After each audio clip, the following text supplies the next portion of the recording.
Welcome to episode 16 of the Deficient Vegans Podcast. I'm the muscle deficient vegan here with the protein deficient vegan. Do you want to say hi? Hi. Hi. So the last few episodes, we've been talking about nutrition. We're going to shift focus a little bit here for the next few to talk about fitness. So less boring. Well, it depends on what your interest is. Yes, definitely for a lot of people, fitness is more interesting than nutrition. But, you know, you need nutrition to do the fitness, so you got to take both. But yes. So we're a little over halfway through the year now. A lot of people started off the new year with a lot of fitness goals, New Year's resolutions, things like that. But sometimes around this time of year, some of those goals have fallen off. And now going out into summer, you're thinking about maybe renewing some of those goals and starting over, or maybe even just starting now. Maybe you didn't do it at New Year's and you just want to get started now. So we're going to talk a little bit about things that you can just kind of get into, get moving, get active, very basics. If you're, not doing much at all right now, how to just get started. Before you go into the Thanksgiving Christmas slump where you do nothing, which is what I do every November and December. Right. We call that habit hibernate. Habit hibernate. I think we call that a dirty bulk in fitness, so we can get away with it. Yeah. Super intentional when I do it too. So across the next couple episodes, we're going to talk about some fitness goals, tips, tricks, and get even into how to start maybe building your own exercise program, whether that be lifting weights or a couple other options. So you don't have to be perfect to reach your goals. You just have to start doing something now, and that will eventually snowball into where you want to be. So let's just talk about how to get started. And the most basic way to get started is just getting enough steps per day, which is literally just walking around an amount per day that is a goal. Can I tell you the coolest thing I've seen on TikTok lately? Tell me. Okay. There's this thing this girl started called cozy cardio because she didn't like doing cardio. So basically every morning she bought a walking pad, right? Yeah. So every morning she lights candles and has like low mood lighting and throws on like a cozy TV show or movie. And she just gets her cute little like coffee or whatever. And then she just like slow walks on this walking pad for like 30 minutes to an hour. That's pretty cool. Cozy cardio in the morning. Doesn't that sound lovely? Yeah. And, if that's something that motivates you to do the thing, that is definitely a good thing to do. Sounds pretty cool. I know. I'm thinking about maybe doing it around fall for like a Gilmore Girls rewatch. I think that sounds kind of nice. Yeah. We got a couple of the little kind of semi-portable walking treadmills, so we could set them up in front of the TV. Cozy cardio. Yeah. Sounds pretty interesting. It's worth trying if you don't like doing cardio. For sure. Cool. Yeah. Anything, whatever it takes, right? Yeah. So when we talk about getting steps, cozy cardio is one way to do it. But let's talk a little bit about why we even care about that, right? And this extends a lot towards exercise in general, but mostly specifically for just getting up and getting some steps in throughout the day, some of the benefits. So a big one is that it lowers your heart disease risk. Your heart needs to be healthy in general. More activity helps with that. And even something as simple as just walking around throughout the day will lower your risk of things like heart disease, heart attack, and stroke. What about standing? Just standing.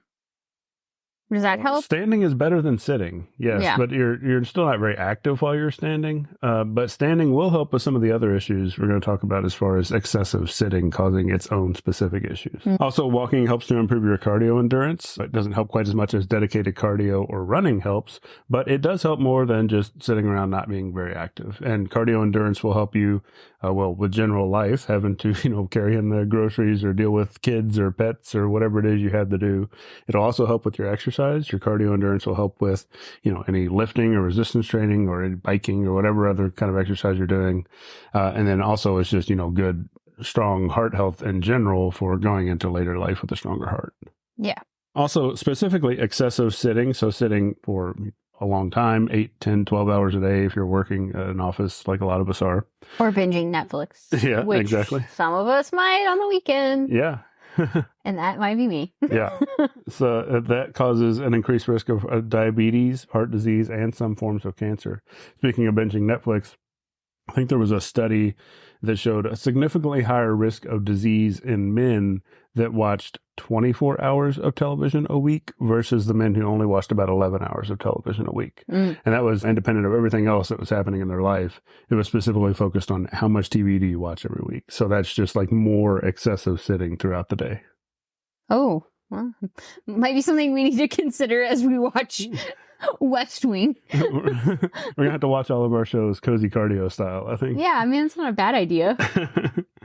Also, consistent active movement in general helps with your bone health.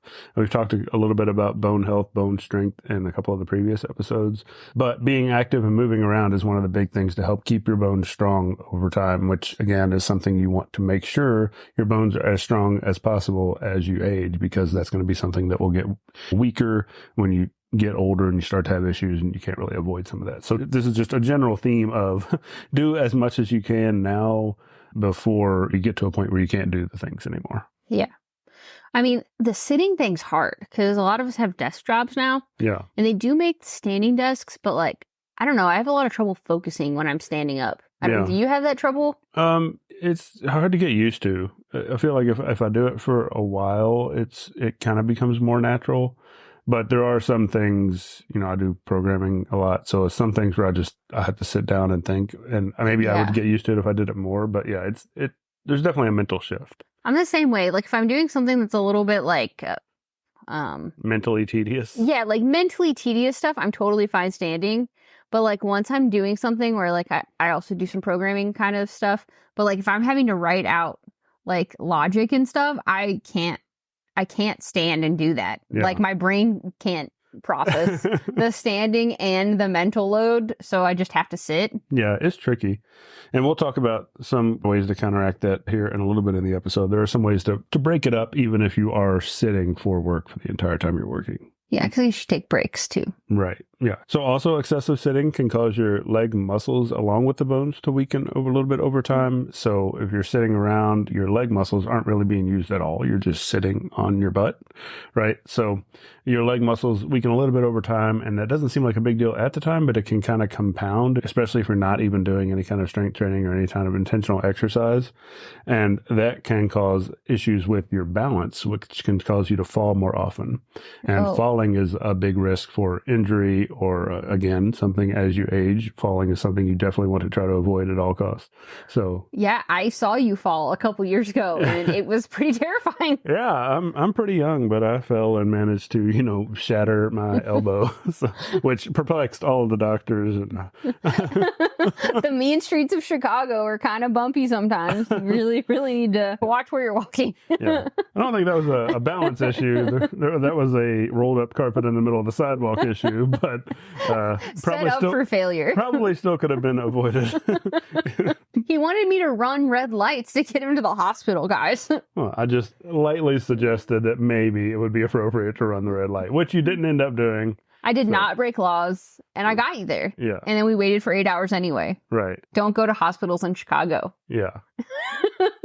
They did a great job once they started, though. Yeah. So that's not really a slight against the staff. It was just a very long wait. There were so many people. Yeah.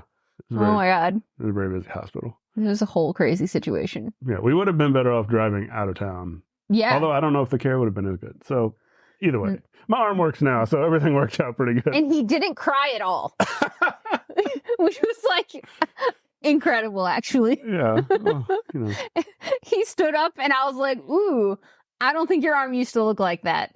Yeah, it's like, it didn't used to feel like this, that's for sure.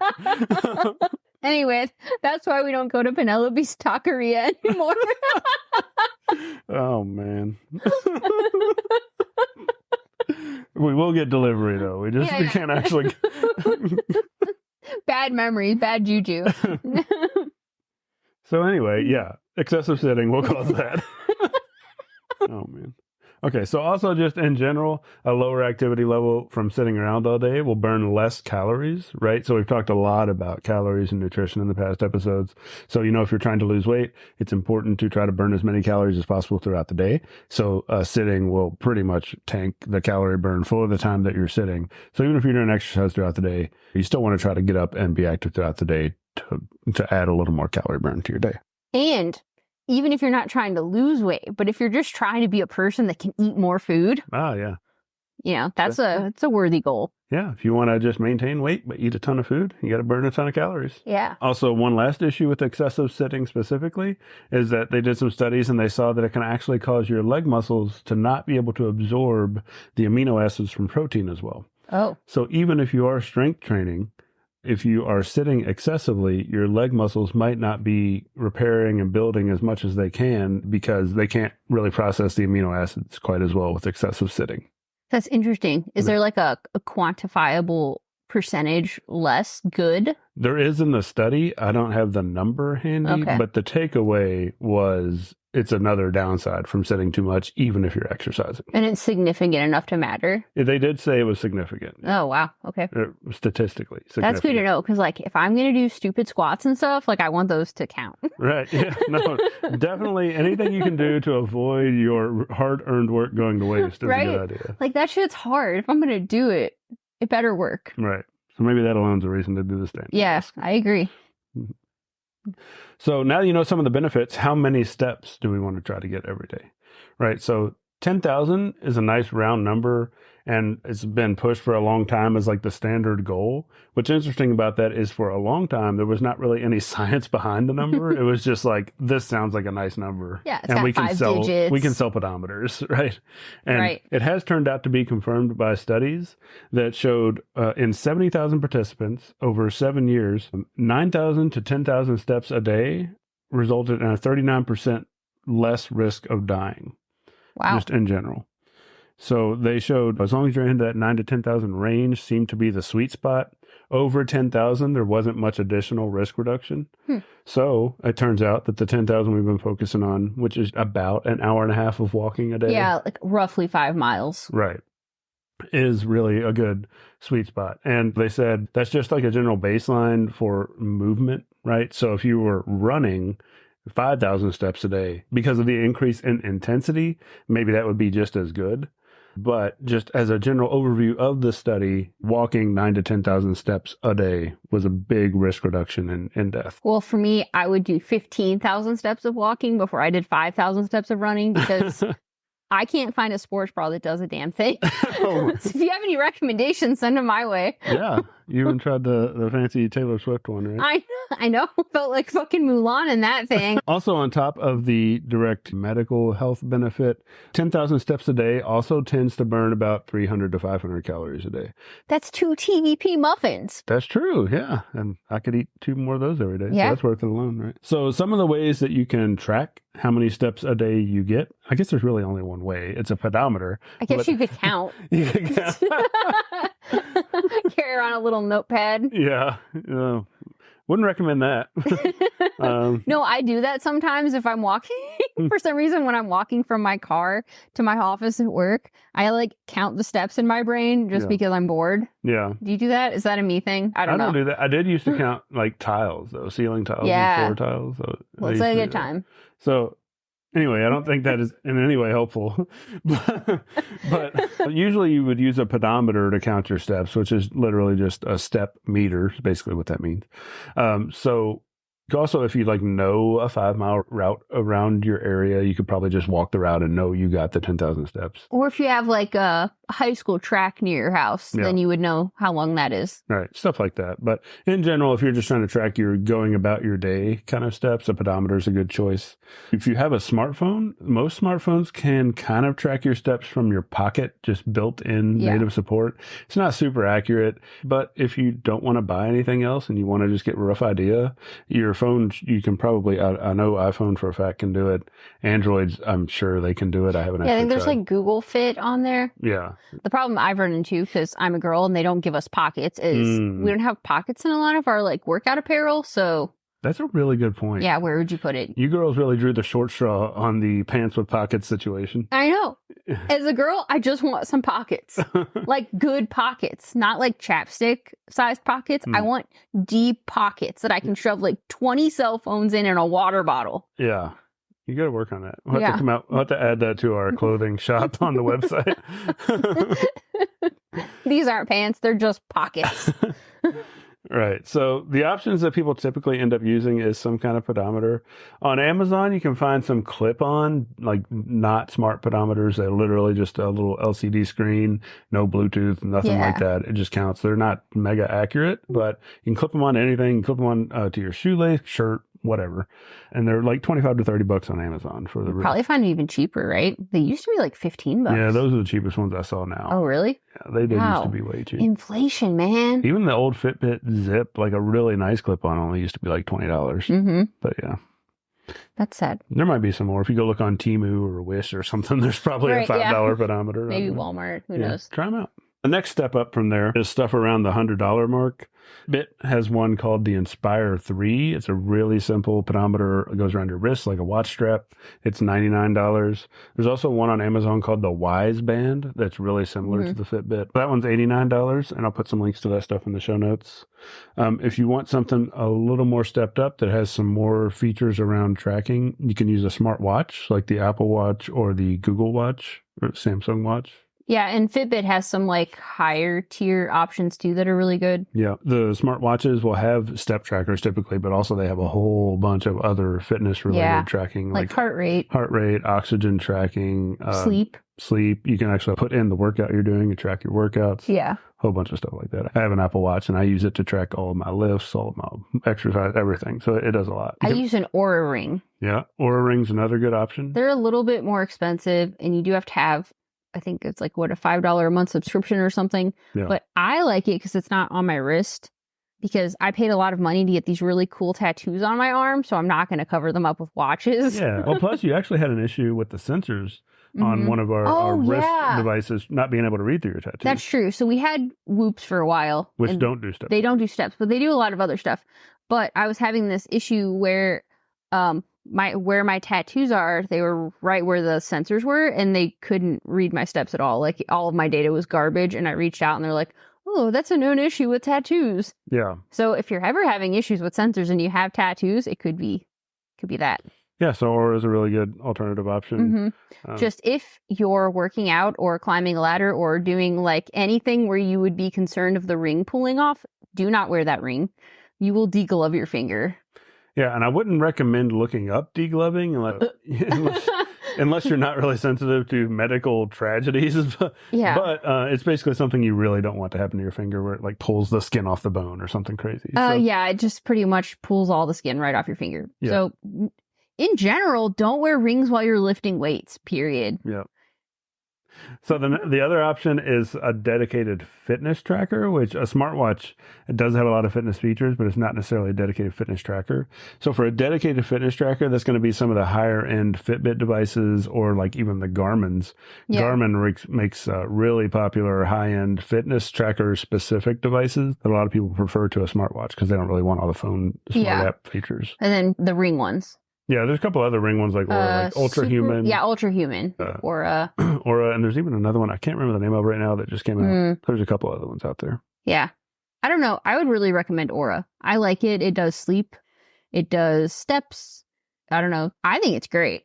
I really like the Whoop, but again, it doesn't do step tracking. So yeah. Also, if you're a girl using the Whoop, it gives you insights on how you can improve your overall readiness. Yeah. And the only insights it gave me is I should be on my period more. Oh, yeah. There's like this direct correlation with a lot of period data that I guess like it drops your heart rate, so it thinks that you slept better. So it's like, yeah, definitely do that more. Yeah, the Whoop did actually have some cool features like that. You could tell it kind of what you did for the day, and then it'll over time trend like what things you did every day made your scores better for recovery and stuff. And that was a pretty interesting result for yours. Yeah, I feel like they don't have the girl stuff figured out very well yet. Like the Whoop was designed for men kind of, and they don't have the woman stuff. At least since I've used it, which was like a year and a half ago, but they didn't have the women stuff figured out. It was a pretty wacky recommendation. Still a pretty cool device, though. So, yeah, that's kind of how you would track your steps. And then as far as some tips that are not actively like go out for a walk, how to just kind of get up and get more steps throughout your day, there's a couple tips we have for that. Get a dog. Get a dog is actually a really good one. Probably get a kid, too. It's probably in the same vein. Yeah, so you can chase around your small creature that you care for, whether that's a human or an animal, and that'll get you some extra steps throughout the day. Also, you can park further away whenever you go anywhere. Try to just like park at the farthest spot I can see. One, that keeps you away from the other cars, so yours doesn't get dinged or hit or something. Is less likely to. Also, too, you just get some extra steps just from walking. Sometimes the downside if it starts raining while you're inside the building. Oh my God, don't even get me started on that. That happens to me all the time. Every time I'm leaving work, it's like now it's downpouring. Also, if you are in a circumstance that allows it, trying to commute to work on your bike or use your bike to get to food or whatever you do outside of your house as much as possible. Be careful, though, and wear a helmet. Sure, yeah. If you have a way to safely and actually even a way at all to ride your bike to a couple of things you do, that'll help a little bit with getting some movement in. Another one is take the stairs every chance you get. Taking the stairs is actually directly linked to a reduction in stroke risk in general. So every time you go to get on an elevator, maybe just think like, oh, could I just take the stairs instead? And that's always a better option if you can. Unless it's like 5 flights and you've got to go talk to your boss and then you're going to be out of breath and be like, then I think maybe. Yeah. Maybe elevator. I don't know. That's just my opinion. That's fair. You got to kind of play it by ear and what the situation is. If you're going to be drenched in sweat and you're going up to a presentation, maybe just take the elevator. Yeah, I don't know. You can also get an underdesk treadmill or like an underdesk pedal thing. Underdesk treadmill, if you haven't thought about that or had one, might sound a little extreme, but they're actually pretty low key and they're not even very expensive. It's just like the bottom part of a treadmill and it's a very small like footprint compared to a full treadmill. Yeah. So you can just kind of roll it around under your desk and like slide it out so you can use it when you're in a meeting or something. And like, okay, this maybe is a little niche, but if you've ever heard of the band Rammstein, yeah, the keyboard player, we've been to their concert. Yeah, well, I know you. I'm saying others, like maybe other people. I just wanted to brag that we've. Oh been to yeah, their we concert. have. There's fire, lots of fire. But like the keyboard player, he's like literally walking on a treadmill the whole concert. Yeah. It's really cool. That is really cool. Another good one is to try to walk and talk whenever you're on the phone in general, like anytime you're on the phone, but also if you're on meetings at work and it's not one where you're kind of tied to your computer or having to use, Zoom to present or whatever. Just try to actually get up and move around while you're on that phone call. Another small things throughout the day to attach to, okay, I'm going to do a little more activity while I do this thing I'd normally be sitting down for. Yeah. Or like use the farthest away bathroom. Yeah, that's a good one. Yeah. I used to do that, but now the tunnel that I would walk through, I'm not allowed walking through it anymore. And if you have the walking treadmill, or if you have the underdesk treadmill, or you just have a normal treadmill at home for some reason, you can take that to the next level and take meetings or your phone calls like on your actual tread. I've seen several people at work, and if you work in a corporate environment and you do video calls, you've probably seen at least a few people who take calls these days while they're walking on some kind of treadmill. It's actually fairly common in corporate America these days, so you won't look too weird doing it if you have to do it on video. Another thing you can do is set a timer to remind you to just stand up for a minute or two every hour throughout the workday. The Apple Watch has a default feature for this. I haven't used a Samsung watch, but I have to imagine it probably has something like that too. Or you could just set a normal, even like an egg timer or something on your desk, or set up some kind of recurring timer on your phone. Well, the fitness trackers will like vibrate every hour if you haven't hit your steps and stuff. Yeah. So just any kind of way that can remind you, hey, I've been sitting here for quite a while now. Let me just stand up and kind of move around for a couple minutes. So those are the little tips you can do to be active when otherwise you would have taken a less active choice, and just help throughout the day. And those little things really add up over time. If you're doing 2 or 3 of these different tips every day for a couple of months, I mean, you're way more active than you were before, and you're probably burning a few hundred more calories a day. So it all just adds up to really positive outcomes just from doing these little bitty choices throughout the day. Another way you can tackle this, in addition to doing those things, is something called exercise snacks, which is kind of a newer idea that's been studied. Basically, it's you get around 1 to 2 minutes of exercise anytime you have chance throughout the day, with about an hour or so in between those. So it's literally like you do something like climbing stairs, jumping jacks, sprints, like just do squats in your chair, which is just where you stand up out of your chair and sit back down. Just do that over and over for 1 to 2 minutes. That kind of thing for just literally 1 to 2 minutes, about once an hour. So you could just stand up and sit down over and over again in your chair for a minute. Be careful with a wheelie chair, though. Oh, for sure. Yeah. Be safe about it. You don't have to do fast ones. You can do it slow. But so a study showed that the aerobic and leg strength gains for going up and down 3 flights of stairs quickly 3 times a day for 6 weeks were really significant. So you actually got quite a bit stronger and had a lot of leg muscle gain just from doing that 3 times a day. Wow. Yeah. I might actually try doing that. Yeah. They also showed over the 6 weeks that going and just pedaling hard for 1 minute several times a day on an exercise bike was basically equivalent or very comparable to a single 10-minute session each day. So not only is this kind of convenient because you can just get up once an hour, once every couple hours, and just go do a thing really intensely, or as intensely as is safe, right, for you, for about 1 to 2 minutes. And that can be just as good as getting in one longer session that day. That's interesting. Yeah. And if you do little 1-minute pedal sessions throughout the day, and then you have a real workout later on, all these things really add up, and you'll just be in a much better, state overall going forward. So it's pretty cool. So that's pretty much all we had as far as these little tips for how to get started moving around, and maybe how to replace some of the less active things in your day with more active things. So try to hit 10,000 steps. Try to hit 10,000 steps. Try not to sit so much at work. Right. Try to find some way not to sit as much. Yeah. Or when you're watching Netflix. Yeah. And exercise snacks. Yeah, exercise snacks are, I think, a really good one that a lot of people can do. Technically, an exercise snack is kind of intense minute or two, but even if you just go take like a 5-minute walk every hour, something like I don't know, your work is really going to vary on what you can get away with here. I recognize that, but basically the theme is every chance you get, be a little active. Just drink a lot of water. Have to go pee a lot. Yeah, I've seen that tip. Yeah. Drink a lot of water, and you'll have to get up pretty frequently to use the restroom. So. Or pretend to be a smoker and then take breaks whenever you want. Yeah, I think everybody should really do that. Some stuff we saw in the news, really just one big thing we saw this week. There was a vegan cyclist from the British Olympic team named Anna Henderson that won the silver medal in the Olympics this year. So another vegan with a medal in the Olympics. That's we love that. Always like to see it. Also, we tried a new vegan brand this week. It was My Favorite Indulgence Granola. Yes, they're really good. Yeah. It's like a small company, and they have, I think, 4 or 5 flavors. They have a nut-free one, chocolate mocha, pumpkin spice, and then I think a maple one. Yeah. But we got all 4 flavors, and they were really good. The chocolate mocha was even good, and I don't think either one of us really normally likes a mocha flavor, but it was really actually. I usually hate anything mocha or coffee related, but it was really good. Oh, one of the cool recipes you made this week was some like seitan and tofu egg patties. Yeah. So we made like egg flavored seitan patties basically that you can use on like breakfast sandwiches. Yeah. The macros are actually really good. It's like 20 something grams of protein for 150 calories. They're really fast to make. They take about maybe 10 minutes of actual labor. Yeah, it wasn't much at all. And then you steam them for like 20 minutes. They turn out great. Yeah.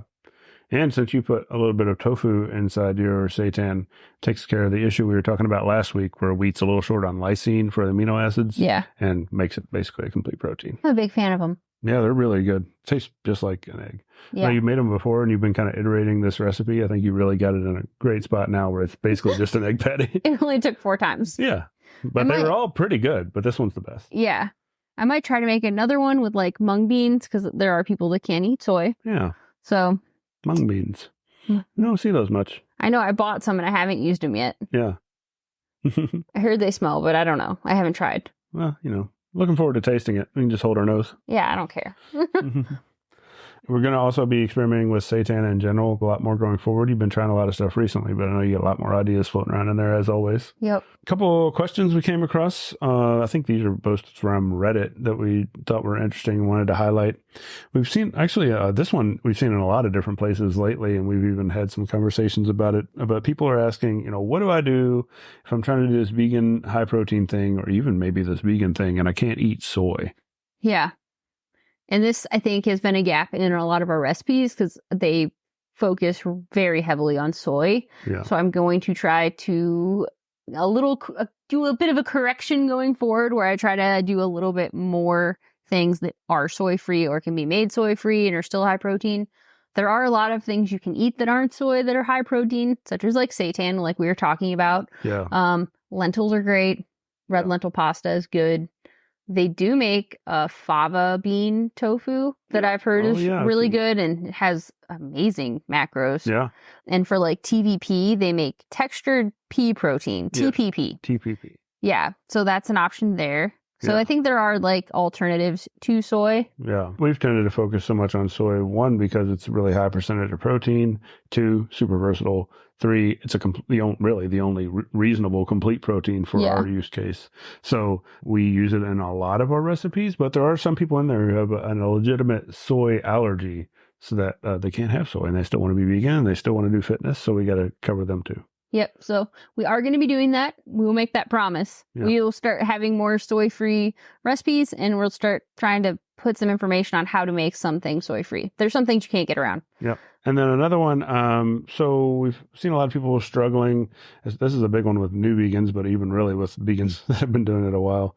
A lot of people are struggling with people asking, how do you get your protein, or just badgering you with other questions about your health. And aren't you going to be deficient or die, or they hear the vegan diet's really unhealthy. Or you have to take a B12 supplement. Oh my God. Yeah. A lot of that kind of stuff. Yeah.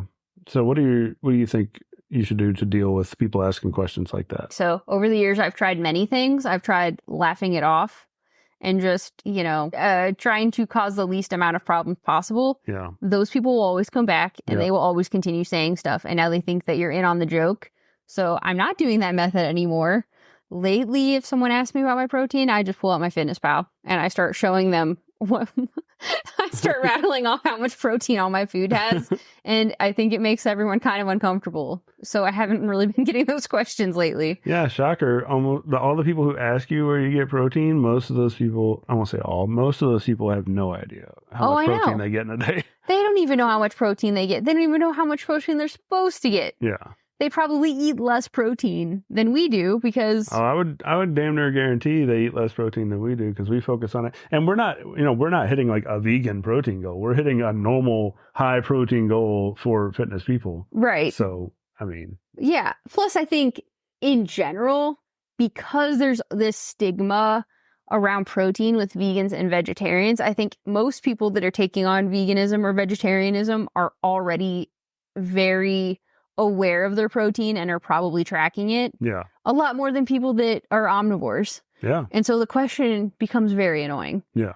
Or they'll be like, oh, don't you just eat salads? Like, how are you getting protein just eating salads? Yeah. I don't know. The questions are old. They're boring. Yeah. My best advice is to just hit them head on. Like, if you try to not have confrontation and you just try to laugh it off, they're definitely going to bring it up again. Yeah. Like, that's what I've found. Yeah. It's like, I've tried all the ways. No, I agree. And you do, as obviously a vegan, you have to think about nutrients a little bit, because if you're not careful, there are some habits you could get into that would cause you to maybe miss out on some essential things. But in general, it's just not nearly as big of a deal as the general public seems to think. Veganism's got a bad rap for a lot of issues, but this nutrient thing specifically is like out of line. Yeah, I mean, even most vegetables have a pretty decent amount of protein. Yeah. Broccoli has 40% protein. Mushrooms have 40% protein. Yeah, I will say, if you're vegan and you're exclusively eating vegan junk food, you're probably going to be in pretty bad shape. Well, I don't know. Some of the vegan junk food does have pretty decent protein because they lean into that. Mm. I mean, I'm not saying it's like super nutritious, but like, I don't know. I mean, I think actually having a protein deficiency as a vegan I think that'd be pretty hard to do. Yeah. Unless you're just not eating enough, or you're literally just eating like bowls and bowls of lettuce. Yeah. I don't know. But yeah, it definitely is like, in my opinion, there are two things that are hard about being a vegan. The first one is like, you come home after a long day and you just want to not cook. Yeah. And there are very limited options in the area. That one is killer. Unless you're like in the city. Yeah. And that can be incredibly emotionally exhausting to just like always feel like you have to cook and there's not like a really good simple option you can get delivered or buy. The second one is just the constant badgering from people, and even if their intentions are good, it gets pretty overwhelming and it can get really frustrating. And it can ruin relationships with people that like you had good relationships with, and now they just keep bringing up the vegan thing over and over again because it gets annoying. Yeah. So those are my only two things I run into with being a vegan that are like actual issues for me personally. And those aren't even the ones that people talk about. So right. Yeah. And I'm sure there are people that those two issues would drive them away from being a vegan. I'm not really concerned about it for me personally, but it is definitely annoying to have to deal with things like that. So if there are any things you're struggling with as far as becoming a vegan, just being a vegan, if you've been one for a long time, any things that you have an ongoing struggle with, you're not quite sure how to deal with, not even necessarily fitness and nutrition related, just like I'm having trouble with this aspect of being a vegan related, feel free to reach out to us. We've got a little bit of experience with that, and we can, talk through that and tell you kind of our strategies and what we've done to deal with those situations. So yeah. You got a lot of ways to contact us, as you guys know. The website links are in the notes. You can leave a comment now on Spotify directly if you're listening there. You can send us an email, use the contact form on the websites, or even just reach right out to us on social media. We get a request through all those methods, and we answer all those things. So Yeah. And if you have any ideas on things that you might want recipes for, let us know those too. Yeah. Especially now that we're trying to do a little bit less soy-focused stuff. Yeah, definitely. And as you look through the recipes on the Protein Deficient Vegan website, there's a comment section at the bottom. Feel free to comment and leave your thoughts or requests or ideas, anything like that. All right. Well, I think that's all we've got for this week. Do you want to say bye? Bye. Bye, everybody.